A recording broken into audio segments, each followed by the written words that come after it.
সারা দেশে চলমান তাপপ্রবাহ মঙ্গলবার থেকে কমার পূর্বাভাস দিয়েছে আবহাওয়া অধিদপ্তর। রোববার সকালে আবহাওয়াবিদ ডক্টর ওমর ফারুক জানান, আগামীকাল সোমবারও ঢাকাসহ দেশের বিভিন্ন এলাকায় তীব্র তাপপ্রবাহ চলবে। তাপমাত্রা থাকবে 40-এর ওপরে। তবে মঙ্গলবার থেকে বৃষ্টিপাত শুরুর আভাস দিয়েছেন তিনি। তবে আজ এবং আগামীকাল দেশের উত্তর পূর্বাঞ্চলের কোথাও কোথাও বৃষ্টিপাতের সম্ভাবনা রয়েছে বলে জানান। মঙ্গলবার থেকে সারা দেশে যে বৃষ্টিপাত শুরু হবে তা 20 মে পর্যন্ত চলতে পারে বলেও জানান ওমর ফারুক। সে সময় তাপমাত্রা 3 থেকে 5 ডিগ্রি পর্যন্ত কমে আসবে বলেও জানান তিনি।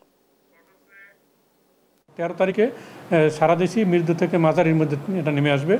একেবারে যে তাপপ্রবাহ চলে যাবে এরকম অবস্থা এখন বলা কঠিন, কারণ হয়তো তাপমাত্রা এখন যেখানে আছে সেখান থেকে যদি 1 থেকে 4-5 ডিগ্রিও কমে তাহলেও মৃদু থেকে মাঝারি তাপপ্রবাহ কিছু কিছু জায়গায় থাকবে। 12 তারিখে দেশের উত্তর পূর্বাঞ্চলে কমবে, তবে সারা দেশে কমবে সেটা 13 তারিখ।